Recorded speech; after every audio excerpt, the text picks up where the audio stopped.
아빠와 함께하는 세계사 제8장 현대화를 불러온 철도 시간대 전구. 미국 유타 준주의 따뜻한 봄날 아침 두 대의 거대한 기관차가 갓 놓은 선로 위를 서로 마주보고 천천히 달리고 있었어. 각각 주피터와 엔진 119라는 별명이 붙은 두 기관차가 동쪽과 서쪽으로부터 같은 선로 위를 달려오고 있었는데, 그대로 두면 충돌하게 될 지점에 모여 있던 한 무리의 구경꾼들은 충돌은 절대 일어나지 않는다는 것을 이미 알고 있었단다. 주피터와 엔진 119가 서서히 속도를 늦추다가 이윽고 멈추어선 두 기관차 사이에는 아직 선로가 놓여있지 않았어. 그 부분만 마저 이으면 드디어 미국 대륙을 동서로 가로지르는 철도가 완성되는 것이었지. 그날은 1869년 5월 10일이었고 그곳은 유타 준주 프로몬토리 서미트였어. 두 명의 철도 공무원이 마지막 침묵을 놓으려고 앞으로 나섰어. 캘리포니아산 개수나무를 깎아서 반질반질하게 닦은 특별한 침묵이었는데, 마지막 4개의 못을 받기 위해 4개의 구멍이 뚫려 있었단다. 4개의 못은 철도 회사가 만든 금못 1개, 애리조나주, 네바다주가 기증한 은못 2개, 그리고 캘리포니아주 샌프란시스코의 어느 신문사가 기증한 금못 1개였어. 두 공무원이 개수나무 침묵의 4개의 구멍에 4개의 못을 끼우고 특별히 만든 망치로 톡톡 두들겨 박았어. 하지만 개수나무 침묵은 기차의 무게를 감당하지 못할 것이기 때문에 곧 못을 도로 뽑고 개수나무 침묵도 뜯어내었어. 그 못과 침묵은 나중에 박물관에 가져갈 것이었단다. 개수나무 침묵을 드러낸 자리에 늙은 소나무로 만든 진짜 침묵이 놓였어. 두 공무원이 마지막에 4개의 쇠못을 박으려고 진짜 망치를 들었어. 첫 번째 공무원이 망치로 어깨 너머로 크게 휘둘렀다가 내렸지만 못을 맞히지 못하고 침묵만 때렸어. 두 번째 공무원은 못과 침묵도 맞추지 못하고 땅바닥을 때렸어. 경험 많은 철도 인부가 나서서 망치를 넘겨받고서야 못이 제대로 박혔단다. 미국을 동서로 가로지르는 철도가 마침내 완성된 것이야. 2년 동안 2만 명의 인부가 하루에 12시간씩 다이너마이트를 터뜨려서 산을 뚫고 강과 계곡을 가로질러 다리를 놓으며 쉬지 않고 공사를 했어. 인부 중에는 저 멀리 중국에서 온 사람들도 있었단다.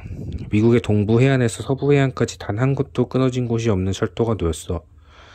철도가 놓이기 전에는 뉴욕의 사업가가 캘리포니아로 출장을 가려면 거의 한 달이나 걸리는 역마차를 타거나 저 남아메리카 남쪽 끝을 돌아가는 배를 타야 했단다. 그러나 이제는 단 닷새 만에 동부 해안에서 서부 해안까지 갈 수 있게 되었지. 그리고 오래지 않아서 미국의 서부 지역으로 오가는 철도들이 곳곳에서 서들렸어. 기차들이 수많은 사람을 이 도시에서 저 도시로 실어 나르고, 회사들은 곡물과 솥대와 석탄 같은 무거운 짐을 먼 곳까지 쉽게 운반해서 예전과는 비교도 안 될 만큼 많은 돈을 벌었어. 그리고 철도는 시간에 대한 개념마저도 바꾸어 놓았단다. 지금까지 세계의 모든 도시들은 태양의 위치를 보고 시계를 맞추었어. 해가 하늘 꼭대기에 오르면 정오. 그러나 지구의 표면은 둥글기 때문에 동쪽에 있는 어느 도시의 정오는 저 멀리 서쪽에 있는 도시의 정오보다 반드시 먼저 오게 되어 있어. 1869년의 경우 뉴욕시의 시계가 정오를 가리킬 때 보스턴시의 시계는 12시 12분이었고 캘리포니아주의 어느 도시는 8시 32분이거나 8시 47분이었어. 그렇다면 도시와 도시 사이의 수백 킬로미터 거리를 빠른 속도로 달려가는 기차들은 무슨 방법으로 정확한 도착 시간을 승객들에게 말하고 쓸 수 있을까? 프로몬토리 서미트에서 마지막 침묵의 마지막 못을 박은 지 10년 후에 샌드포드 플레밍이라는 이름의 캐나다 철도 기사가 세계를 24개의 시간대로 나누면 그 문제를 해결할 수 있다고 제의했어. 북극에서 남극까지 마치 사과를 세로로 자르듯이 일정한 간격으로 24개의 선을 긋고 각 시간대 안에 모든 시계는 같은 시간에 맞추자는 것이었지. 그러면 보스턴과 뉴욕은 정확히 똑같은 순간에 성호가 되고, 한 시간대에서 그 앞이나 뒤의 시간대를 이동하는 사람은 정확히 한 시간 앞이나 뒤로 이동하게 되는 것이야. 그리고 버지니아주의 12시는 캘리포니아주의 모든 도시에서 9시 13분이나 9시 21분이 아니라 정확히 오전 9시가 되는 것이지. 철도 기사들은 플레밍의 아이디어를 대번에 받아들였단다. 1883년 11월 18일에 미국의 모든 도시들은 그들이 속한 시간대에 따라서 일제히 시계를 조정했어. 시간이 표준화된 것이야. 미국 내 모든 곳에서 똑같은 규칙에 따라 시간이 정해졌고 오래지 않아서 전 세계가 그렇게 되었어. 철도와 시간대는 미국의 서부에 사는 사람들이 이 세계에 대해서 생각하는 방식을 바꾸어 놓기 시작했단다. 우선 이 세계가 예전에 생각했던 것만큼 넓지 않은 것 같았어. 상품을 만들어서 최대한 많은 소비자에게 파는 일이 갈수록 편해지고 쉬워졌어. 대도시의 문물이 쏟아져 들어오자 시골의 소도시나 자그마한 마을이 삶이 급속히 변해갔어. 비단 미국뿐만이 아니라 서양의 다른 모든 나라들도 더불어서 빠른 속도로 현대화되어 갔단다. 철도와 시간대와 함께 현대에 촉진한 또 하나의 발명이 있었어. 1879년에 과학자 토머스 에디슨이 그의 새로운 발명품을 세상에 내놓았는데 전기의 힘으로 일으키는 빛이 바로 그것이었단다. 에디슨은 전류를 이용해서 밤에는 가정과 사무실과 공장에 불을 밝히는 방법을 고안하려고 여러 해를 두고 연구를 거듭했어. 그는 조수들과 함께 3,000가지의 시안을 시험했단다. 에디슨이 얼마나 실험에 몰두했는가 하면 결혼식 날에 자기가 그날 결혼했다는 사실을 깜빡 잊고는 실험실로 가버리는 바람에 신부가 혼자 집에서 밤을 기다렸다는구나. 마침내 에디슨은 진공의 유리공 안에 필라멘트를 넣는 방법을 생각했어. 공기가 닿지 않으면 필라멘트가 아무리 달아오더라도 타버리지 않고 빛을 낼 것이라고 보았던 거야. 에디슨이 발명한 첫 전구는 고작 몇 시간밖에 가지 않았어. 그래서 에디슨은 수천 가지의 재질로 필라멘트를 만들어 보았어. 호두나무, 삼나무, 암화섬유, 개수나무, 회양목 등으로 실험을 하고 열대지방에 사람을 보내서 이제까지는 보지 못했던 새로운 나무를 찾아보기도 했어. 그리고 마침내 에디슨은 필라멘트가 다 타버리기까지 1500시간을 버티는 전구를 만들었단다. 에디슨과 그의 조수들은 이어서 전선, 케이블, 발전기, 소켓 등 전구를 실제로 사용해서 가정과 사무실과 공장을 밝히고 한 빌딩과 한 도시 정체를 밝히기 위해서 필요한 모든 것을 만들었어. 필라델피아에서 큰 상점을 운영하는 존 워너메이커라는 사람이 그의 가게에 전등을 설치했는데 손님들이 문 밖에서 머뭇거리며 들어오지 않더래. 전구들이 곧 폭탄처럼 터질 것이라고 생각했던 거야. 그러나 한참을 지나도 전구가 터지지 않자 손님들이 쏟아져 들어왔대. 그때부터 이웃 상점들이 줄줄이 전등을 설치했고 수많은 공장들과 집들도 전기를 이용해서 밤을 밝히게 되었어. 철도는 공간을 정복했어.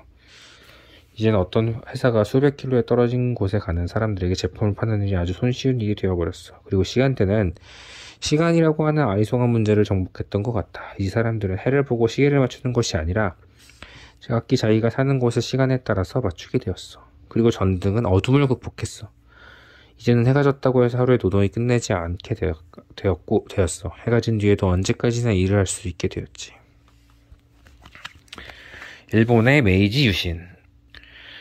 철도와 시간대와 전구 때문에 미국이 현대를 향해 내달리고 있을 때 일본은 또다시 다른 면에서 똑같은 길을 나아가기 시작했어. 유타 준주의 프로몬토리 서미트에서 두 대의 기관차가 만나기 15년 전인 1854년 페리 제독이 일본을 위협해서 미국의 상인들에게 일본의 여러 항구를 열어주도록 만들었어. 그러나 수많은 일본 사람들은 쇼군이 미국과의 통상조약을 체결하도록 허락한 것에 대해서 불만을 품었단다. 그 조약에는 미국이 일본 땅에서 여러 가지 특혜를 누리게 되었지만 정작 일본 사람들에게는 그다지 이득이 되지 못했기 때문이었지. 조약이 체결된 지 4년 후 일본 정부의 한 관리가 미국 사람들이 일본에 와서 사는 것을 허락하고 또 다른 조약 문서에 서명을 했을 때는 한 무리의 사무라이가 그를 급습해서 목을 베어버린 사건도 있었어. 일본 사람들은 미국과의 통상조약을 반대하는 것이 미국이 일본을 일방적으로 이용하게 되리라고 우려했기 때문이었어. 그러나 한편으로 대다수의 일본 사람들은 일본이 언제까지나 서양과 담을 쌓고 살 수 없다는 것을 잘 알고 있었단다. 그리고 250년이 넘게 일본을 지배해왔던 도쿠가와 막부가 이제는 일본이 안고 있는 여러 가지 문제들을 제대로 감당해낼 능력이 없는 것 같다고 생각하는 사람들도 많았단다. 조약이 체결된 지 12년이 지났을 때 도쿠가와 막부의 쇼군이 죽고 29살의 청년 도쿠가와 요시노부가 뒤를 이었어. 그는 쇼군의 권력이 예전처럼 막강하지 않다는 것을 느끼지 않을 수가 없었어. 그래서 그는 권좌에 오르자마자 많은 것을 바꾸어 놓기 시작했어. 그는 해군을 강화하려고 했고 일본 땅에 있는 모든 외국인들 쫓아냈다고 약속했어. 그러나 막부에게는 이미 때가 늦은 뒤였단다. 막부에 반대하는 다이묘들이 이미 모여 있었는데 그들은 요시노부가 물러나고 도쿠가와 막부는 영영 문을 닫으라고 요구했어. 요시노부는 내란이 일어난다면 일본이 더욱 힘이 약해져서 미국과 서양 여러 나라와 맞서 싸울 능력이 없는 나라가 될 것이라고 생각했어. 그래서 그는 1868년에 스스로 자리에서 물러났다. 그는 자기 집으로 돌아가서 늘 감시를 받으며 살았어. 다이묘들은 17살의 어린 천황을 일본의 권좌에 다시 앉혔어. 쇼군이 일본을 지배하던 동안 아무 권력도 없이 명맥만 이어왔던 천황이 다시 일본의 최고 권력자가 되었던 거야. 쇼군이 지배해왔던 도시 에도는 도쿄로 이름을 바꾸어 천황의 도시가 되었단다. 막부에 충성을 바치는 사람들이 천황에게 충성을 바치는 사람들과 1년 동안 격렬하게 싸웠어. 마침내 2000명가량의 막부파의 마지막 군대가 3만 명의 천황 군대에게 밀려서 어느 성에 갇히고 포위당했어. 천황의 군대는 서양에서 사들인 신식대포와 소총으로 성을 무너뜨렸단다.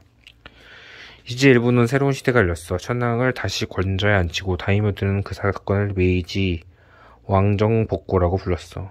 천황이 나라를 지배하는 전통적인 제도가 복고되었다는 뜻이었지. 그러나 실제로는 그렇지 않았어. 천황은 그전보다 더한 권력을 전혀 가지지 못했단다. 이제 일본은 천황을 에워싸고 조종하는 유식한 다이묘들을 지배하는 나라가 되었어. 다이묘들은 서양의 물물을 배우고 싶었어. 일본이 서양과 대등한 수준의 나라가 되려면 먼저 그들의 선진 학문과 기술을 배워야 한다고 보았던 거야. 그래서 그들은 젊은이를 유럽으로 보내서 공부를 시키고 프랑스의 전문가를 초대해서 조선소를 짓고 배를 만들고 수리하는 기술을 가르치게 하고 미국의 광산 전문가를 고용해서 탄광을 파는 법을 가르치게 하고 영국의 공장 전문가를 불러다가 방적 공장을 짓고 직공을 교육시키게 했어.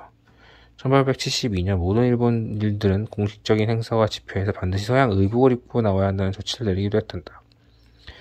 더욱 놀라운 변화는 그 다음이 일어났어. 막부 체제가 끝난 지 아직 10년도 지나지 않은 1876년에 다이묘들은 사무라이들에게 이제는 칼을 몸에 뒤치고 다녀서는 안 된다고 말했단다. 그러자 사무라이들은 더 이상 참지 못하겠다면서 들고 일어났어. 사무라이들이 칼을 버린다는 것은 곧 그들의 삶이 끝나는 것이나 마찬가지였어. 수세기 동안 일본은 봉건제 사회였어. 봉건제란 모든 개인이 다른 어떤 개인을 섬기고 그 대가로 여러 가지 특권과 혜택을 받는 정치 제도를 말해. 쇼군은 다이묘에게 생명을 보호하고 토지를 주겠다고 약속하고 다이묘는 소군이 필요한 모든 것을 바치겠다고 약속해. 그리고 다이묘는 사무라이에게 성을 주고 사무라이는 다이묘의 생명과 재산을 지키기 위해서 목숨을 걸고 싸워. 다이묘를 보호하는 이 특별한 직업을 가진 사람들이 사무라이이고 그래서 그들만이 몸에 칼을 질 수 있었단다. 그런데 이러한 봉건제의 정점이 쇼군이 없어졌어. 이제 일본에는 한 명의 천황이 있고 새로운 군대가 생겼어. 이 군대는 직업무사인 사무라이가 아니라 징병한 병사로 구성되었어. 국가의 분원을 받고 군대에 들어가 급력을 받고 복무하는 병사를 징병이라고 하는데 서양의 여러 나라와 마찬가지로 일본의 병사들도 이제는 어떤 귀족에게 봉건적인 의무로서 몸이 묶였기 때문이 아니라 급료를 받는 대가로 싸우게 된 것이야. 사무라이들은 이제까지 그들이 누려왔던 지위를 잃고 싶지 않았어. 다이묘로부터 받은 성을 도로 내놓고 싶지 않았지. 그래서 이제부터는 칼을 지니고 다녀서는 안 된다는 말을 들었을 때 사무라이들 한데 모여서 반란을 일으켰는데 힘이 장사라고 소문난 사이고 타가모리는 아는 사무라이가 그들을 이끌었어. 대다수가 촌민 출신인 징병으로 구속된 새 군대가 반란을 진압하려고 출동했어. 하지만 신시소총으로 무장한 촌민들은 칼을 든 사무라이보다 훨씬 강력했어. 오랜 수련으로 뛰어난 무술을 갈고 닦았던 사무라이들이 서양에서 들어온 소총 앞에서 속절없이 쓰러졌고 이윽고 운명이 다했다는 것을 알아차린 다카모리는 자결해버리고 세이난 전쟁이라고 불리는 그 반란은 채 1년을 넘기지 못하고 평정되었단다. 1884년 이르러 일본은 새로운 헌법이 제정되었어. 그 헌법의 초안을 작성한 사람은 비스마르크를 너무도 흠모한 나머지 비스마르크에 의해서 갓 태어난 독일을 방문해서 그 나라의 제도와 문물을 직접 보고 배웠던 정치가였어. 그래서 그는 일본 정부를 독일의 정부와 모든 면에서 매우 흡사하게 만들기 위한 헌법을 만들었단다. 빌헬름 2세가 독일의 황제인 것처럼 일본의 수장은 천황이지만 나라 살림의 모든 것은 내각이 운영하는 제도를 택했다는 거야. 그리고 지식인들로 이루어진 두 개의 의회를 두고 이 두 의회가 모든 법률을 제정하도록 했어. 어디서 뭔가 들어본 이야기라고? 당연히 그럴 거야. 서양 여러 나라들이 채택한 정부의 형식을 일본이 받아들이기 시작한 거야. 일본 역사에서는 이 시기를 메이지 유신 시대라고 하지만 천황의 권력은 전혀 새로워지지 않았어. 천황은 단지 하나의 상징일 뿐이었지. 일본 사람들 개개인의 국가에 대한 신의와 충성의 상징일 뿐이었던 거야. 끝.